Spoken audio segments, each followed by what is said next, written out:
ರಾಜಕಾರಣ ಮೆಗಾಫೈಟ್ಗೆ ಮತ್ತೊಮ್ಮೆ ತಮ್ಮೆಲ್ಲರಿಗೂ ಕೂಡ ಸ್ವಾಗತ. ಇಲ್ಲಿ ತನಕ ಸಿಟಿ ರವಿ, ಮಂಜುಳಾ ನಾಯ್ಡು, ದಿನೇಶ್ ಗುಂಡೂರಾವ್ ಮತ್ತು ವಿಶ್ವನಾಥ್ ಸಾಕಷ್ಟು ಮಾತಾಡಿದ್ದಾರೆ. ಇನ್ನು ನಿಮ್ಮಗಳ ಸರದಿ, ನಿಮ್ಮ ಪ್ರಶ್ನೆಗಳೇನು, ವೇದಿಕೆ ಮೇಲಿರುವಂಥ ಯುವ ನಾಯಕರ ಉತ್ತರಗಳೇನು? ಕಮಾನ್, ಯಾರಿಂದ? ವೆಂಕಟೇಶ್. ನಾನು ಇದನ್ನು ಸಿಟಿ ರವಿಯವರಿಗೆ ಕೇಳೋದಕ್ಕೆ ಇಷ್ಟಪಡ್ತೀನಿ. ಅವ್ರು ಹೇಳಿದಂಥ ಆಶಯಗಳು ಖಂಡಿತ ಸ್ವಾಗತಾರ್ಹ. ಆದರೆ ಎಲ್ಲೋ ಒಂದು ಕಡೆ ಯುವಕರು ಕೇವಲ ಪರಿವರ್ತನೆಯ ಸಂಕೇತ ಮಾತ್ರ ಅಲ್ಲ, ಪ್ರತಿಭಟನೆ ಸಂಕೇತ ಕೂಡ ಆಗಬೇಕಾಗಿರ್ತಕ್ಕಂಥ ಅವಶ್ಯಕತೆ ಮತ್ತು ಅನಿವಾರ್ಯತೆ ಸಮಾಜಕ್ಕಿದೆ. ಯಾಕೆಂದರೆ ಎಲ್ಲರೂ ಕೂಡ ನಾವು ಬರೀ ಕಾರಣಗಳನ್ನು ಸಬಬುಗಳನ್ನ ಹೇಳ್ಕೊಳ್ತಾ ಹೋದರೆ ಸಿಸ್ಟಮ್ನ ನಾವು ಮುಂದೆ ಬರ್ತಕ್ಕಂಥ ಜನಾಂಗದವರಿಗೆ ಹಾಳು ಮಾಡೋಗಿರ್ತೀವಿ. ಹಾಗಾಗಿ ಎಲ್ಲ ಕಡೆ ಸಮರ್ಥನೆ ಕೊಡ್ಕೊಂಡು ನಮ್ಮ ಆಂತರಿಕ ವಿಚಾರ ಅಂತ ಹೇಳ್ಕೊಂಡು ಅಥವಾ ಇನ್ನೊಂದು ಯಾವುದೋ ಒಂದಿಷ್ಟು ಹೇಳ್ಕೊಂಡು ನಾವು ಬರೀ ಅವ್ರನ್ನ ನಾವು ರವಿ ಪ್ರತಿಭಟನೆ ನಿಲ್ಲಬೇಕು ಅಂತೀರಿ ನೀವು? ಕೈಗೆ ಸಿಟಿ ರವಿ ಅಂತವ್ರು ಮಿನಿಸ್ಟರ್ ಆಗ್ಬೇಕು ಎಷ್ಟೋ ಜನ ಯುವಕರು ಕೂಡ ನಿರೀಕ್ಷೆ ಮಾಡ್ತಾರೆ. ಬಿಜೆಪಿ ಇತರರು ಕೂಡ ಸರ್ಕಾರ ಬಂದಾಗ ಒಬ್ಬ ಸಿಟಿ ರವಿ ಅಂತವ್ರು ಯಾಕೆ ಆಗಬಾರ್ದು ಅಂತ ಕೂಡ ನಿರೀಕ್ಷೆ ಮಾಡ್ತಕ್ಕಂಥ ಮನಸ್ಸುಗಳಿರುತ್ತೆ.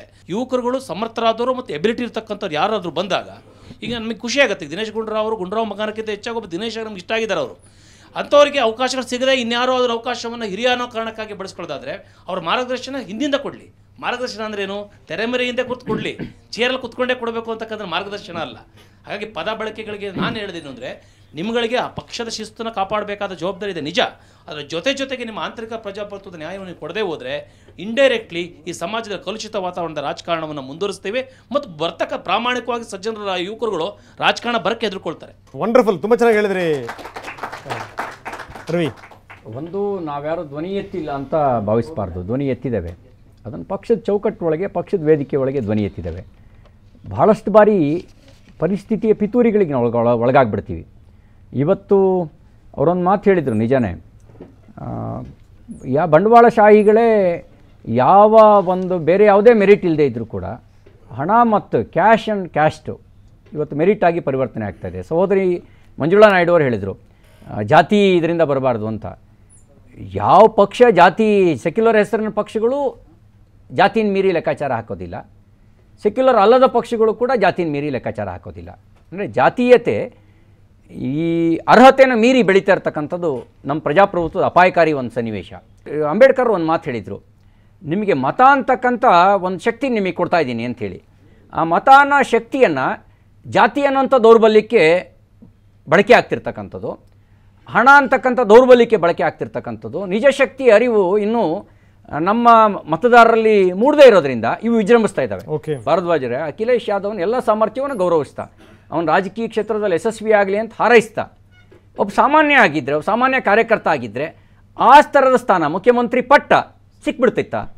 ಕೇವಲ ಮುಲಾಯಂ ಸಿಂಗ್ ಯಾದವ್ ಸಿಕ್ಕಿರೋದಿಲ್ವಾ? ಕಡಿಮೆ. ನಿಮಗೆ ನೋಡಿ,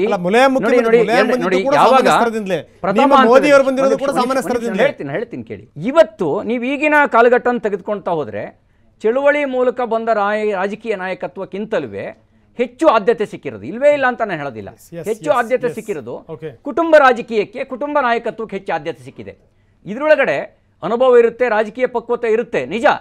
ಆದರೆ ಬಡತನದ ನೋವು ಅವರಿಗೆ ಗೊತ್ತಿರುತ್ತಾ? ಓದಿ ಗೊತ್ತಿರ್ಬೋದು, ನಾಟಕ ಆಡ್ಬೋದು. ಈಗ ಸಿನಿಮಾದಲ್ಲಿ ಒಬ್ಬ ಭಿಕ್ಷುಕನ ಪಾತ್ರ ಹಾಕಿದ ಅಂದ ತಕ್ಷಣವೇ ಅವ್ನು ಭಿಕ್ಷುಕನ ನೋವು ಗೊತ್ತಿರುತ್ತೆ ಅಂತಿಲ್ಲ, ಪಾತ್ರ ಹಾಕ್ಬೋದು. ಆದರೆ ಅವರಿಗೆ ಆ ಸಂಕಟನ ಅನುಭವಿಸಿರೋದಿಲ್ಲ. ನಾನು ಅಪೇಕ್ಷೆ ಪಡೋದು ರೈತನ ಸಂಕಷ್ಟನ, ಹಳ್ಳಿ ಬದುಕನ್ನು, ಕೊಳಗೇರಿ ಜೀವನನ, ಬಡತನದ ನೋವನ್ನು ಮತ್ತು ಇತಿಹಾಸದ ಅರಿವನ್ನು ಮೂಡಿಸ್ಕೊಂಡಿರ್ತಕ್ಕಂಥ ಒಂದು ಯುವ ನಾಯಕತ್ವಕ್ಕೆ ಆದ್ಯತೆ ಸಿಗುತ್ತಾ? ಹಾಗೆ ಸಿಕ್ಕಿದಾಗ ಮಾತ್ರ ಒಂದು ಬದಲಾವಣೆ ದಾರಿ ನಿರೀಕ್ಷೆ ಮಾಡ್ಬೋದು. ಇಲ್ಲದೇ ಇದ್ರೆ ಏನು ಬದಲಾವಣೆ ನಿರೀಕ್ಷೆ ಮಾಡೋಕ್ಕೆ ಭಾಳ ಒಳ್ಳೆ ಮಾತನ್ನು ಹೇಳಿದ್ರಿ ರವಿ, ನಿಜಕ್ಕೂ ಒಪ್ಕೊಳ್ಳೇಬೇಕು. ಕಮಾನ್. ನಾನು ಸಿಟಿ ರವಿ ಸರ್ನ ಕೇಳ್ತೀನಿ. ನಾನು ಕೂಡ ರಾಜಕೀಯ ಬಂದು ಈ ದೇಶನ ಆಳ್ಬೋದು, ದೇಶ ಸೇವೆ ಮಾಡ್ಬೋದು, ಬಡವ್ರ ಕಣ್ಣು ಒರೆಸ್ಬೋದು, ರೈತರದ ಸಮಸ್ಯೆನ ಪರಿಹಾರ ಮಾಡ್ಬೋದು ಅನ್ನೋಂಥ ವ್ಯವಸ್ಥೆಯನ್ನು ನಾನು ಈ ಮೂಲಕ ಸಿಟಿ ರವಿ ಸರ್ನ ಕೇಳಿ ಆ ಪರಿವರ್ತನೆಗೆ ನಂದಿ ಆಡಕ್ಕೆ ಇಷ್ಟಪಡ್ತೀನಿ. ಅತಿ ಹೆಚ್ಚು ಯುವಕರು ಈ ಬಾರಿ ವಿಧಾನಸಭೆಯಲ್ಲಿದ್ದಾರೆ. ಅದರಲ್ಲಿ ನೀವು ಹೇಳ್ದಂಗೆ ಶೈಕ್ಷಣಿಕ ಚಳುವಳಿಯ ಮೂಲಕ ಬಂದವರು ಇದ್ದಾರೆ. ಪರ್ಸೆಂಟೇಜು ಸಮಾಧಾನಕರ ಆಗಿಲ್ಲ.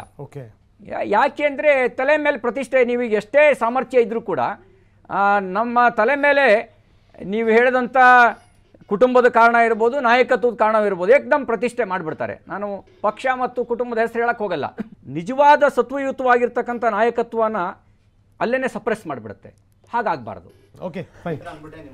ಸಿಟಿ ರವಿ ಸರ್ ಹೇಳಿದ್ರು, ರಾಜಕಾರಣಕ್ಕೆ ಎಲ್ಲ ಇವತ್ತಿನ ದಿನ ಹಣ ಇರಬೇಕು, ಎಲ್ಲ ಇರಬೇಕು ಅಂಥೇಳಿ. ಶ್ರೀಶಕ್ತಿಗೆ ಏನೇನು ಕೆಲಸ ಮಾಡ್ಬೋದು, ನಾವು ಸ್ಲಮ್ಗಳಲ್ಲಿ ಏನು ಕೆಲಸ ಮಾಡ್ಬೋದು, ಆ ಥರ ಕೆಲಸ ಮಾಡೋ ಅಂಥವ್ರನ್ನ ಗುರುತಿಸಿ ಈ ರಾಜಕೀಯ ಕೊಡೋದಕ್ಕೆ, ರಾಜಕೀಯದಲ್ಲಿ ಸೀಟ್ ಕೊಡೋದಕ್ಕೆ, ಸ್ನಾನಮಾನ ಕೊಡೋದಕ್ಕೆ ಯಾಕೆ ನಿಮ್ಮ ಪಕ್ಷದಲ್ಲಿ ಆಗ್ತಾ ಇಲ್ವಾ?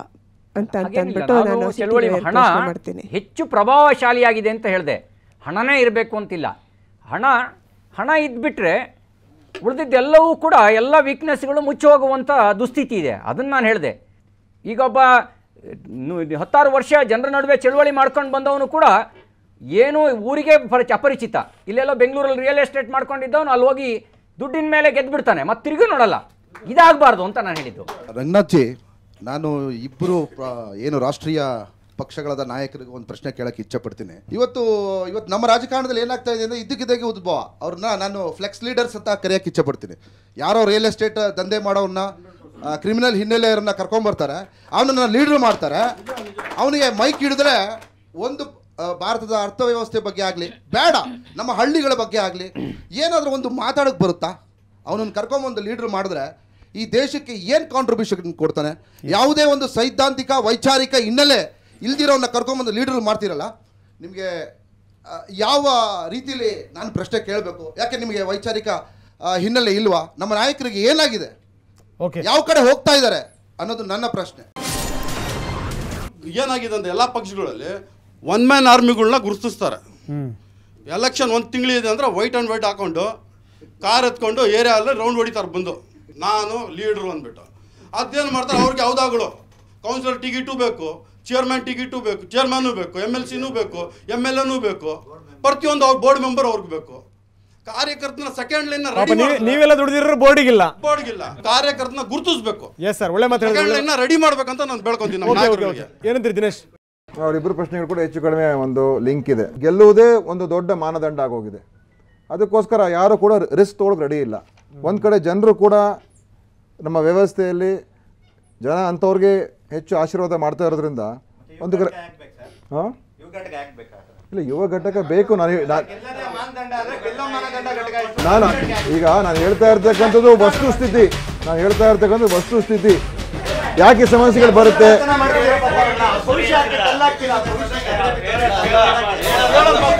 ಹೇಳೋದು ಕೇಳಿ.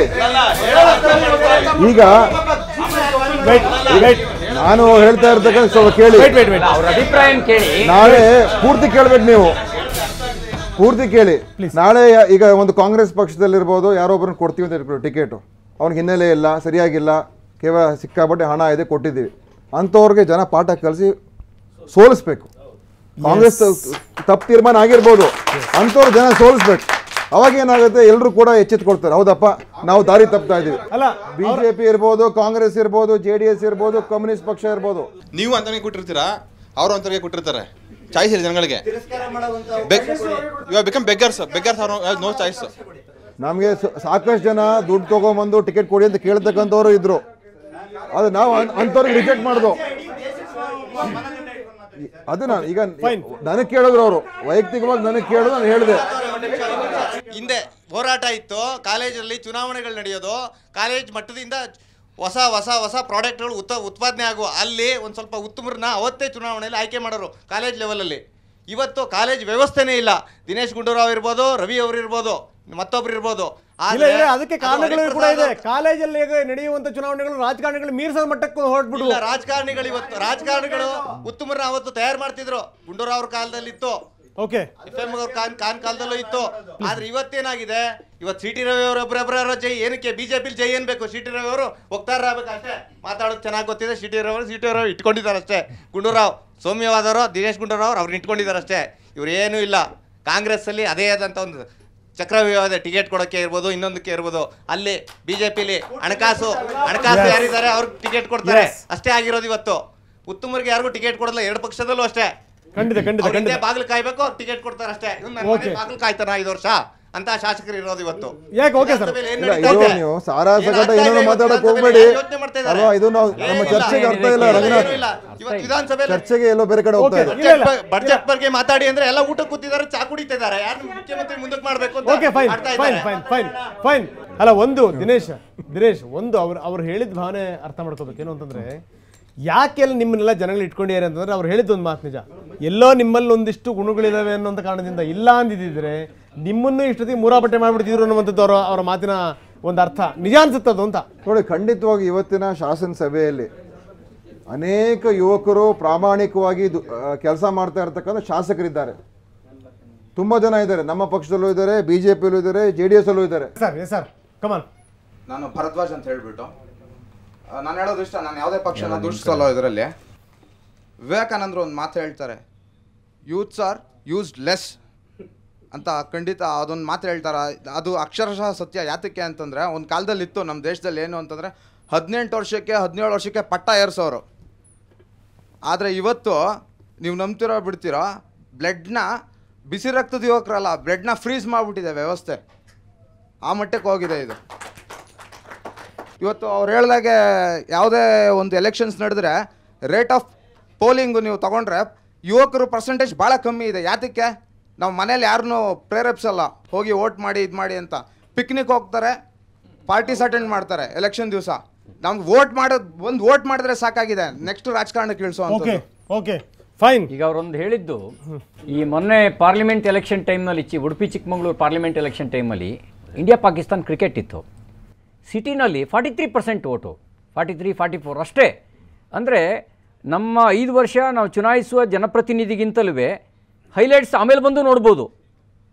ಒಂದು ಅರ್ಧ ಗಂಟೆ ಬಿಡುವು ಮಾಡ್ಕೊಂಡು ವೋಟ್ ಹಾಕಬೇಕು ಅನ್ನೋ ಮನೋಭಾವನೆಗಿಂತಲೂ ಒಂದು ಒಳ್ಳೆ ಪಿಕ್ಚರ್ ಬಂದುಬಿಟ್ರೆ ಅಥವಾ ಒಂದು ಒಳ್ಳೆ ಸೀರಿಯಲ್ ಇದ್ಬಿಟ್ರೆ, ಕ್ರಿಕೆಟ್ ಇದೆ ಅಂತಂದರೆ ಓಟಿಗೆ ಬರದೇ ಇರತಕ್ಕಂಥ ಮಾನಸಿಕತೆ ಇದೆಯಲ್ಲ, ಈ ಮಾನಸಿಕತೆ ನಮ್ಮ ವ್ಯವಸ್ಥೆ ಎಷ್ಟು ಪಕ್ವತೆಯನ್ನು ತಂದುಕೊಡ್ಬೇಕು, ಅದು ತಂದುಕೊಡೋಕ್ಕೆ ಸಾಧ್ಯ ಆಗ್ತಿಲ್ಲ.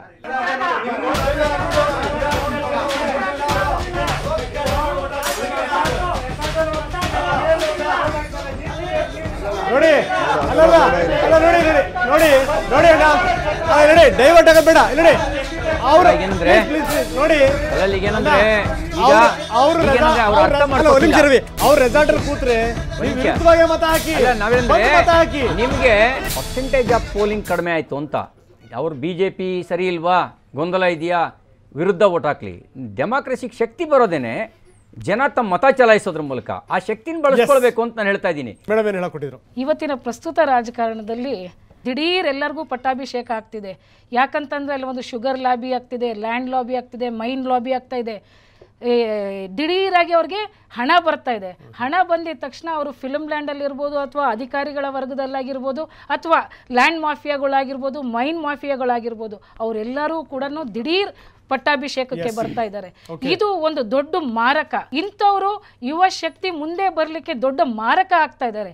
ಅದಕ್ಕೋಸ್ಕರ ನಾವುಗಳು ಒಂದು ಮತದಾರರು ಮತ್ತೆ ಸಾರ್ವಜನಿಕರು, ಯುವಕರು ಒಟ್ಟಾಗಿ ಈ ಶಕ್ತಿಗಳನ್ನ ಎದುರಿಸಬೇಕು. ಮತ್ತೆ ಅಂಥವ್ರನ್ನ ರಾಜಕೀಯಕ್ಕೆ ಬರಲಿಕ್ಕೆ ಅವಕಾಶ ಮಾಡಿಕೊಡಬಾರದು.